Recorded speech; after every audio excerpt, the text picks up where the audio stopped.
ബ്രിട്ടാസിൻ്റെ പൊട്ടാസ് ഏറ്റില്ല. ബ്രിട്ടാസ് എന്തൊക്കെയോ അങ്ങ് ഡൽഹിയിൽ മല മറിച്ചുകൊണ്ടിരിക്കുകയാണ്. അവിടെ വാഴ വയ്ക്കുന്ന വല്ല പണിയും ഉണ്ടോ എന്നറിയില്ല. സുരേഷ് ഗോപിക്ക് ഒരു പണിയും ഇല്ല. ബ്രിട്ടാസിനാണ് പണി അത്രയും. കാരണം തലസ്ഥാനം ഇങ്ങനെ അല്ല, ഇന്ദ്രപ്രസ്ഥം ബ്രിട്ടാസിൻ്റെ തലയിലാണ് ഇരിക്കുന്നത്. സുരേഷ് ഗോപിയാണെങ്കിൽ ഇവിടെ തേരാപ്പാര ആശാവർക്കർമാരുടെ സമരമൊക്കെ പിന്നെ ഒത്തുതീർപ്പാക്കി ആ കരയുന്ന മഴയത്തും വെയിലുമില്ല നിൽക്കുന്ന പാവങ്ങളുടെ കണ്ണീര് കൊപ്പി നിൽക്കുന്ന കാണുമ്പോൾ ബ്രിട്ടാസിന് പിടിക്കുന്നില്ല. ബ്രിട്ടാസിനെ ഭാർഗവ് അദ്ദേഹത്തിൻ്റെ ഫേസ്ബുക്ക് പോസ്റ്റ് നമ്മൾ നിരന്തരം വായിക്കുന്നത് അദ്ദേഹം പറയുന്ന ചില കാര്യങ്ങൾ കുറിക്ക് കൊള്ളയിടത്ത് കൊള്ളുന്നുണ്ട് എന്നുള്ളത് കൊണ്ടാണ്. അദ്ദേഹം എഴുതുന്ന ഒരു ചെറിയൊരു ഭാഗം ഞാൻ വായിക്കാം. ബ്രിട്ടാസിൻ്റെ ശൃംഖാല ബുദ്ധിയും ആക്ടിവിസ്റ്റ് മാത്രമായ സുരേഷ് ഗോപിജിയും. സുരേഷ് ഗോപിക്ക് ഡൽഹിയിൽ പണിയൊന്നുമില്ലാത്തത് കൊണ്ടാണ് തിരുവനന്തപുരത്ത് തമ്പടിക്കുന്നത് എന്ന ഡൽഹിയുടെ പണിയുടെ ഭാരം കൊണ്ട് ബുദ്ധിമുട്ടുന്ന ബ്രിട്ടാസ് ഡൽഹിയിൽ എന്തെങ്കിലും പണിയെടുക്കട്ടെ എന്ന് കരുതി തമ്പ്രാൻ ഓട് പൊളിച്ച് പ്രത്യേക താല്പര്യപ്രകാരം ഡൽഹിയിൽ കുടിയിരുത്തിയ സാറിൻ്റെ പണിമിടുക്ക് കൂടിയത് കൊണ്ടാണല്ലോ KV തോമസിനെ കൂടി പ്രത്യേക പദവി കൽപ്പിച്ച് കൊടുത്ത് ഡൽഹിയിൽ ഇരുത്തേണ്ടി വന്നത്. ഞാൻ BJPക്കാരനായിട്ടോ MP ആയിട്ടോ മന്ത്രിയായിട്ടോ അല്ല സമരവേദിയിലെത്തിയത്, ഒരു സോഷ്യൽ ആക്ടിവിസ്റ്റ് എന്ന നിലയിൽ മാത്രമാണെന്ന് സുരേഷ് ഗോപിജി കഴിഞ്ഞ ദിവസം ആശ സമരവേദിയിലെത്തിയതിനെക്കുറിച്ച് പറഞ്ഞതിനോട് എനിക്ക് യാതൊരു യോജിപ്പുമില്ല. അദ്ദേഹം പറയുന്നതാണ്. അദ്ദേഹം ഇതെല്ലാമായിട്ട് തന്നെ വേണമായിരുന്നു വേദിയിൽ ചെല്ലാൻ. ഉത്തരവാദിത്വം ബോധമുള്ള BJP നേതാവായി പോകുമ്പോൾ പ്രസ്ഥാനത്തിനൊപ്പം നടക്കുന്ന ആശാവർക്കർമാരോട് അയിത്തം കാണിക്കുന്ന നിലപാടിനെ തിരുത്തുവാൻ കഴിയും. താങ്കളോടൊപ്പം ഓളം തീർക്കാൻ അവിടെ എത്തിയത് BJP പ്രവർത്തകർ തന്നെയായിരുന്നു, അല്ലാതെ വേറെ ആക്ടിവിസ്റ്റുകളൊന്നുമല്ല എന്ന് അങ്ങേക്ക് ബോധ്യപ്പെടുമല്ലോ. സുരേഷ് ഗോപി പറഞ്ഞതിനെ അദ്ദേഹം വിമർശിക്കുന്നുണ്ട്. പക്ഷേ ബ്രിട്ടാസ് എന്ത് കണ്ടിട്ടാണ് ഇടയ്ക്കിടയ്ക്ക് ഈ ബ്രിട്ടാസിന് ശ്രദ്ധ കിട്ടാനാണ് ഇത്തരം മണ്ടത്തരങ്ങളും പൊട്ടത്തരങ്ങളും വിളിച്ചു പറയുന്നത്? ഈ ബ്രിട്ടാസിൻ്റെ യഥാർത്ഥത്തിൽ നമ്മൾ രാഷ്ട്രീയ വിമർശനങ്ങളൊക്കെ സ്വാഭാവികമായിട്ടും നമ്മൾ പല ആളുകളെ കൊണ്ട് ഉന്നയിക്കാറുണ്ട്, പല കാര്യങ്ങളിൽ പറയാറുണ്ട്. പക്ഷേ ബ്രിട്ടാസിനെ സംബന്ധിച്ചിടത്തോളം അദ്ദേഹം ഒരു മാധ്യമ പ്രവർത്തകനായതുകൊണ്ടും ഭാഷ എവിടെയൊക്കെ എങ്ങനെയൊക്കെ പ്രയോഗിക്കണമെന്ന് അറിയാവുന്നതുകൊണ്ടും അദ്ദേഹം പറയുന്ന വാക്കുകൾക്ക് മൂർച്ച കൂടുതലാണ് എന്നാണ് ഞാൻ മനസ്സിലാക്കുന്നത്. പക്ഷേ അത് നല്ല അർത്ഥത്തിലല്ല അദ്ദേഹം പ്രയോഗിക്കാറ്. ഇപ്പോൾ സുരേഷ് ഗോപിക്കെതിരെ എന്തിനു വേണ്ടിയിട്ടാണ് ഇങ്ങനെ ഒരു പദപ്രയോഗം അദ്ദേഹം നടത്തിയത്? കാരണം സുരേഷ് ഗോപിയെ വ്യക്തിപരമായി തന്നെ ആക്ഷേപിക്കുന്ന രീതിയിലേക്കല്ല ഈ കാര്യങ്ങൾ പോയത്. സുരേഷ് ഗോപിക്ക് ഒരു പണിയും ഡൽഹിയിലില്ല എന്നൊക്കെ പറയുമ്പോൾ അതൊരു വ്യക്തിപരമായിട്ട് കൂടിയുള്ള ഒരു ആക്ഷേപമായിട്ടാണ് ഞാൻ കരുതുന്നത്, അല്ലാതെ അത് രാഷ്ട്രീയപരമായിട്ട് മാത്രം അല്ല. അപ്പോൾ അതുകൊണ്ട് തന്നെ അദ്ദേഹത്തിന് ആ രീതിയിൽ തന്നെ മറുപടി പറയണം എന്നാണ് ഞാൻ മനസ്സിലാക്കുന്നത്, ഞാൻ വിശ്വസിക്കുന്നത്. ഈ ധന്യ ആദ്യം പറഞ്ഞതുപോലെ ഈ ജോൺ ബ്രിട്ടാസ് എന്തിനാണ് യഥാർത്ഥത്തിൽ ഡൽഹിയിലേക്ക് പോയത്? കേരളത്തിൽ നിന്ന് CPMൻ്റെ MP-മാർ ഡൽഹിയിലേക്ക് പോയിട്ടില്ലെങ്കിൽ എന്തെങ്കിലും പ്രശ്നമുണ്ടോ? അവിടെ ഒരു പ്രശ്നവുമില്ല. അവിടെ സാധാരണ പോലെ കാര്യങ്ങളൊക്കെ നടക്കുമെന്നുള്ളതാണ് നമ്മൾ മനസ്സിലാക്കേണ്ടത്. അവിടെ യഥാർത്ഥത്തിൽ ഈ പറയുന്നത് പോലെ ബ്രിട്ടാസ് പറയുന്നതിനോ അല്ലെങ്കിൽ CPMൻ്റെ ഏതെങ്കിലും MP പറയുന്നതിനോ വലിയ വിലയൊന്നും അവിടെ ആരും കൊടുക്കാറില്ല എന്നതാണ് യാഥാർത്ഥ്യം. എന്നിട്ടും ജോൺ ബ്രിട്ടാസിനെ പോലെ ഒരാളെ അവിടെ രാജ്യസഭയിലേക്ക് അയച്ചില്ലേ പിണറായി? അത് പ്രത്യേകിച്ച് പണിയുണ്ടായിട്ടൊന്നും അല്ലല്ലോ. അല്ല, അത് വെറുതെ ഒന്ന് കടന്നോട്ടെ എന്ന് കരുതി. പിന്നെ ഇതിൻ്റെ പിന്നിൽ വേറെയും വിവാദങ്ങൾ വന്നു. അതായത് രാജ്യസഭയിലേക്ക് പോകുന്ന സമയത്ത് മമ്മൂട്ടിയെ വെട്ടിയാണ് ജോൺ ബ്രിട്ടാസ് അവിടെ കയറിയത് എന്നുള്ള വിമർശനങ്ങളും വെളിപ്പെടുത്തലുകളും വന്നു. അതിനെതിരെ ഒരു അക്ഷരം ആരും ശബ്ദിച്ചിട്ടില്ല എന്നുള്ളതും കൂടി നമ്മൾ നോക്കണം. ഒരു CPM നേതാവ് പോലും അതിനെതിരെ ഒരു കാര്യം, അതിന് അനുകൂലമായോ എതിരായോ ഒരു കാര്യവും പറഞ്ഞിട്ടില്ല. ജോൺ ബ്രിട്ടാസിനെ സംരക്ഷിക്കാൻ വേണ്ടി ആരും വന്നിട്ടുമില്ല. അപ്പോൾ ജോൺ ബ്രിട്ടാസിന് യഥാർത്ഥത്തിൽ അവിടെ എന്താണ് പണ്ട് പിണറായിയുടെ ഉപദേശകനായിരുന്നില്ലേ? അതിനുള്ള 8 മണി പിണറായിക്ക് കിട്ടുകയും ചെയ്തിട്ടുണ്ട് പലപ്പോഴും. അതിന് രക്ഷപ്പെടാനായിരിക്കും ഇയാളെ പിടിച്ച് ഡൽഹിയിലോട്ട് പോകണമെങ്കിൽ പോട്ടെന്ന് പറഞ്ഞ് വിട്ടത്. ഒരുപക്ഷെ അതായിരിക്കാം, മാധ്യമ ഉപദേഷ്ടാവായിരുന്നു അത്. അപ്പം എപ്പോഴും അദ്ദേഹത്തിൻ്റെ അടുത്തുണ്ടാവും. അങ്ങനെയാണ് മമ്മൂട്ടിക്ക് പണി കൊടുത്തതെന്നാണ് പറയുന്നത്, അറിയില്ല.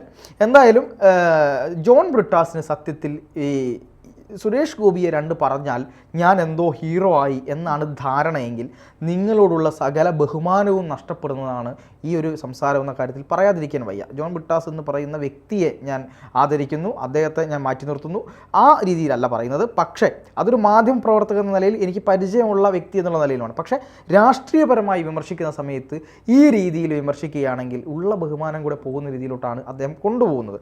ഇവിടെ എന്തിനാണ് സുരേഷ് ഗോപിയെ ഈ കാര്യത്തോട്ട് വലിച്ചിട്ട് സുരേഷ് ഗോപി ചെയ്ത തെറ്റെന്താണ്? എന്താ? സുരേഷ് ഗോപി ആശാ വർക്കർമാരുടെ സമരത്തിൽ ഇടപെട്ടു, അവരുടെ പ്രശ്നങ്ങൾ കേന്ദ്രത്തെ അറിയിച്ചു. കേന്ദ്രം ഉടനെ തന്നെ ആ വിഷയവുമായി ബന്ധപ്പെട്ട ഫയലുകളെല്ലാം പുറത്തുവിട്ടു. ഫയലുകൾ പുറത്തുവിട്ടപ്പോൾ ഇവർ കുടുങ്ങി. കാരണം കണക്ക് കൊടുക്കാത്തതാണ് പ്രശ്നം എന്നുള്ളത് കൃത്യമായി മനസ്സിലായി. രണ്ടാമത്തെ കാര്യം എന്ന് പറയുന്നത് KV തോമസ് നിർമ്മലാ സീതാരാമനെ കാണാൻ വേണ്ടി പോയി. എന്തിനാ? ഇവിടുത്തെ ഇവിടെ ഒന്നും കിട്ടുന്നില്ല, ഞങ്ങൾക്കൊന്നും തന്നില്ല എന്നും പറഞ്ഞു പോയത്. അപ്പോൾ നിർമ്മലാ സീതാരാമൻ ചോദിച്ചു, ശരി, നിങ്ങൾ തരാത്ത കണക്കും തന്ന കണക്കും തരൂ, നമുക്ക് പരിശോധിക്കാം. അതെൻ്റെ കയ്യിലില്ല. എന്നാൽ പിന്നെ നിങ്ങൾ പോയിട്ട് വരണം മിസ്റ്റർ എന്ന് പറഞ്ഞപ്പോൾ ശരി, ഞാൻ പോയി കണക്കം കൊണ്ടുവരാം എന്ന് പറഞ്ഞ് പോയതാണ്. പിന്നെ അങ്ങോട്ട് പോയിട്ടില്ല. മനസ്സിലാക്കണം, ഇവിടെ യഥാർത്ഥത്തിൽ ആശാ വർക്കർമാരുടെ സമരവുമായി ബന്ധപ്പെട്ട് നമ്മൾ ആലോചിക്കുന്ന ഒരു കാര്യമില്ലേ, ആരെടുത്താണ് തെറ്റ് എന്ന് ഒരു കൺഫ്യൂഷൻ ഉണ്ടാക്കാൻ CPMന്റെ ആളുകൾക്ക് കഴിഞ്ഞിട്ടുണ്ടായിരുന്നു. അതായത് കേന്ദ്രമാണ് ചെയ്യേണ്ടത് എന്ന് CPM പറയുന്നു, സംസ്ഥാനമല്ല ചെയ്യേണ്ടതെന്ന് പറയുന്നു, സംസ്ഥാനം ഏറ്റവും കൂടുതൽ ഓണറേറിയം കൊടുക്കുന്നുണ്ട് എന്ന് പറയുന്നു. ഇതൊക്കെ ആകെ കൺഫ്യൂസ്ഡ് ആയി പോയിട്ടുണ്ടായിരുന്നു. യഥാർത്ഥത്തിൽ പക്ഷേ അതല്ല സംഭവിച്ചത് എന്ന് വ്യക്തമായി ഇപ്പോൾ പുറത്തു വന്നിട്ടുണ്ട്. ഈ NRHM എന്ന് പറയുന്ന ഒരു സംഭവം ഉണ്ട്. NHM എന്ന് പറയുന്നത്, അതായത് നാഷണൽ ഹെൽത്ത് മിഷൻ, NHMന്റെ ഫണ്ടുകൾ കൊടുക്കുന്നത് കേന്ദ്രമാണ്. അത് സ്വാഭാവികമായിട്ട് ശരിയാണ്. കാരണം ധന്യയുടെ വീടിൻ്റെ അടുത്തൊക്കെ ഈ ഹെൽത്ത് സെൻ്ററുകൾ ഉണ്ടാവും, ഏറ്റവും പ്രാഥമികമായ ഹെൽത്ത് സെൻ്റർ. അതുമുതൽ അങ്ങ് ജില്ലാ ആശുപത്രി വരെയുള്ള ഹെൽത്ത് സംബന്ധമായ ആശുപത്രികൾക്ക് മൊത്തം, അത് ആയുർവേദമായിക്കോട്ടെ, ഹോമിയോപ്പതി ആയിക്കോട്ടെ, അലോപ്പതി ആയിക്കോട്ടെ, ഇതിനെല്ലാം തന്നെ കൃത്യമായ ഫണ്ട് കേന്ദ്രത്തിൽ നിന്ന് കിട്ടുന്നുണ്ട്. അല്ലാതെ സംസ്ഥാന സർക്കാർ മാത്രമല്ല ഫണ്ട് കൊടുക്കുന്നത്. പറയുമ്പോൾ സംസ്ഥാനമാണ് എല്ലാം ചെയ്യുന്നത്, പക്ഷേ അല്ല.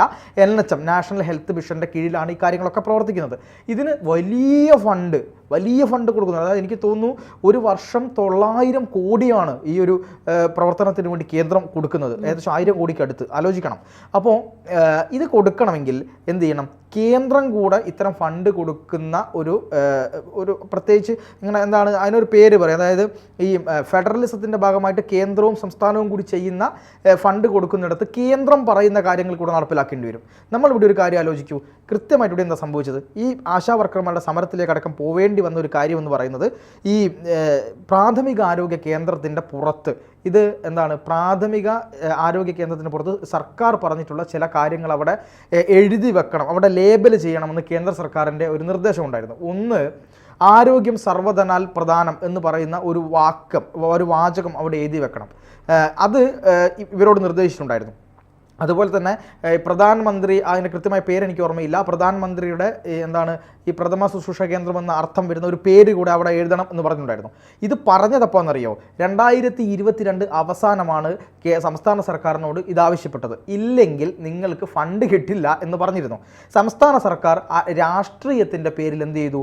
2023 ലാസ്റ്റാണ് ഇത് കാലാവധി പറഞ്ഞിരുന്നത്. അതിനുള്ളിൽ നടപ്പിലാക്കണമെന്നാണ് പറഞ്ഞത്. വീണ ജോർജ് പറഞ്ഞു ഈ ഒരു കാര്യം, അതായത് ഇപ്പോൾ അടുത്താണ് പറഞ്ഞത്, ഒരു 4-5 മാസം മുമ്പ് പറഞ്ഞു, ഈ ഒരു കാര്യം ഇങ്ങനെ പറഞ്ഞിട്ടുണ്ട്, ഇത് ഞങ്ങൾ നടപ്പിലാക്കില്ല, ഞങ്ങൾ എഴുതില്ല എന്ന് പറഞ്ഞു. എന്താ കാര്യം? ആരോഗ്യം സർവ്വധനാൽ പ്രധാനമെന്നും മോഡിയുടെ പേരും അവിടെ വന്നു കഴിഞ്ഞാൽ ഇത് മോഡി കൂടി ഫണ്ട് കൊടുക്കുന്നുണ്ട് എന്നുള്ള നാട്ടുകാരറിയും. അതുകൊണ്ട് ഞങ്ങൾ അതിനെ എതിർക്കും. മാത്രമല്ല, ആരോഗ്യം സർവ്വധനാൽ പ്രധാനം എന്നൊക്കെ പറയുന്നത് ഒരു സംസ്കൃത ഭാഷയിൽ നിന്ന് കടമെടുത്തതാണ്, അത് ഞങ്ങൾക്ക് പറ്റില്ല, അപ്പോൾ അതുകൊണ്ട് അത് എഴുതി വെക്കാൻ പറ്റില്ല എന്ന് പറഞ്ഞു. അപ്പോൾ കേന്ദ്രം പറഞ്ഞു, ശരി, നിങ്ങൾ അങ്ങനെ എഴുതി വെക്കുന്നില്ല എങ്കിൽ നിങ്ങൾ ആ കാര്യം കേന്ദ്രത്തിൻ്റെ എന്താണ് ഈ പറയുന്ന പാറ്റേൺ അല്ലെങ്കിൽ അവർ പറയുന്ന രീതിയിൽ കൊണ്ടുപോയിട്ടില്ലെങ്കിൽ ഫണ്ട് തരില്ല എന്ന് കൃത്യമായി കേന്ദ്രം പറയുന്നത് നിയമമാണ്. അപ്പോൾ 2023 ലാസ്റ്റ് ഡിസംബറോടുകൂടി ഇത് കൊടുക്കേണ്ടടുത്ത് സംസ്ഥാന സർക്കാർ കൊടുത്തില്ല. അവസാനം 2024 ആകുമ്പോഴേക്കും ഫണ്ട് വരുന്നില്ല. ഫണ്ട് വരാതായപ്പോൾ ഉദ്യോഗസ്ഥർക്കാർ വിവരമുണ്ടല്ലോ, അവർ മന്ത്രിയോട് പറഞ്ഞു ഇങ്ങനെ പോവുകയാണെങ്കിൽ നടക്കില്ല എന്ന് പറഞ്ഞപ്പോഴാണ് ഇവിടെ നിന്ന് ഒരു പ്രപ്പോസൽ കൊടുത്തിട്ട് ഞങ്ങൾ ഇത് അംഗീകരിക്കാം എന്ന് പറഞ്ഞത്. അപ്പോൾ കേന്ദ്രത്തിൽ നിന്ന് വീണ്ടും വന്നു. കഴിഞ്ഞ തവണ, അതായത് 2023-24 സാമ്പത്തിക വർഷത്തിൽ അനുവദിച്ചിട്ടുള്ള 850 കോടി രൂപയുടെ യൂട്ടിലൈസേഷൻ സർട്ടിഫിക്കറ്റ്, അതായത് എങ്ങനെ വിനിയോഗിച്ചു എന്ന് പറയുന്ന സർട്ടിഫിക്കറ്റ് കൊടുക്കണമല്ലോ. ആ സർട്ടിഫിക്കറ്റ് എവിടെ എന്ന് ചോദിച്ചു. ആ സർട്ടിഫിക്കറ്റ് കൊടുത്താൽ മാത്രമാണ് അടുത്ത ഫണ്ട് കിട്ടുള്ളൂ. അത് കൊടുത്തത് ഇപ്പോൾ അടുത്താണ് കൊടുത്തത്. അത് കൊടുത്തിട്ട് അവർക്ക് അവിടെ ഓഡിറ്റ് ചെയ്ത് വരണ്ടേ? ആ ഓഡിറ്റ് ചെയ്ത് വന്നിട്ടില്ല. എന്നിട്ടും കേന്ദ്രം 800 കോടി കൊടുത്തു, ബാക്കി 100 കോടി തടഞ്ഞു വെച്ചു. എന്താ കാര്യം? കേരളം ഈ പണയുന്ന പണിയെടുത്ത് വെച്ച് രാഷ്ട്രീയ വൈരാഗ്യം കൊണ്ട് ഇവിടെയുള്ള പാവപ്പെട്ട നഴ്സുമാർക്ക് പോലും ശമ്പളം കിട്ടില്ല എന്ന രീതിയിലേക്ക് കാര്യങ്ങളെ കൊണ്ട് ഇന്ന് എത്തിച്ചിട്ട് കേന്ദ്രത്തിന് തലയിലേക്ക് ഇട്ടു. ഇതൊക്കെ മനസ്സിലാക്കാതെയാണ് സുരേഷ് ഗോപിക്കെതിരെ ഈ പറയുന്ന ജോൺ ബ്രിട്ടാസ് വലിയ വാളെടുത്ത് തുള്ളിയത്. അവസാനം സുരേഷ് ഗോപി ഇടപെട്ടത് കൊണ്ട് മാത്രം ഇവർക്ക് അവിടെ കേന്ദ്രം ഫണ്ട്, അതായത് വേതനം വർദ്ധിപ്പിക്കാമെന്ന് പറയുന്നു. കേരള സർക്കാർ ഇവരെ ചർച്ചയ്ക്ക് വിളിക്കാൻ വേണ്ടി തയ്യാറാവുന്നു. സുരേഷ് ഗോപിയുടെ ഇടപെടൽ മൂലം മാത്രം മാധ്യമങ്ങൾ ഇതിനെ വലിയ രീതിയിൽ വലിയ രീതിയിൽ ചർച്ചയിലേക്ക് കൊണ്ടുവരുന്നു. അതൊന്നും കണ്ട് സഹിക്കാനാവാതെ ഏതെങ്കിലും വിളിച്ചു പറയുന്ന പിണറായിയുടെ പ്രീതി കിട്ടാൻ സുരേഷ് ഗോപിയെ രണ്ട് പറയാം. ഇനി അടുത്ത തെരഞ്ഞെടുപ്പിൽ ഒരു MLA സ്ഥാനം എവിടെയെങ്കിലും വേണമല്ലോ, അവിടെ നിൽക്കുമ്പോൾ ഈ പറയുന്ന സുഡാപ്പികളുടെ വോട്ട് കിട്ടണമല്ലോ, അതിനുവേണ്ടി സുരേഷ് ഗോപി എന്തും വിളിച്ചു പറയാമെന്നുള്ള ഒരു മോഹം കൊണ്ടാണ് ബ്രിട്ടാസ് ഇറങ്ങിയത്. എന്തായാലും ബ്രിട്ടാസിൻ്റെ പണി ബ്രിട്ടാസ് തന്നെ വാങ്ങിയിട്ടുണ്ട്. അതിന് സോഷ്യൽ മീഡിയയിൽ ഇപ്പം പുള്ളി എയറിലാണ് എന്ന സന്തോഷ വാർത്ത കൂടി അറിയിക്കാതിരിക്കാൻ കഴിയില്ല. എന്തായാലും ബ്രിട്ടാസ് പറയട്ടെ, സുരേഷ് ഗോപി ഇതൊന്നും കണ്ടിട്ട് അല്ലെങ്കിൽ ഇതൊന്നും പുള്ളിയെ ബാധിക്കുന്നില്ല. പുള്ളി ഇന്നലെ അമ്പലത്തിൽ പോയി ആൾക്കാർക്ക് ചോറ് വിളമ്പി കൊടുത്തു, കാര്യങ്ങൾ ചെയ്തു. അദ്ദേഹത്തിന്റെ ജോലിയുമായി ബന്ധപ്പെട്ട് മുന്നോട്ട് പോവുകയാണ്.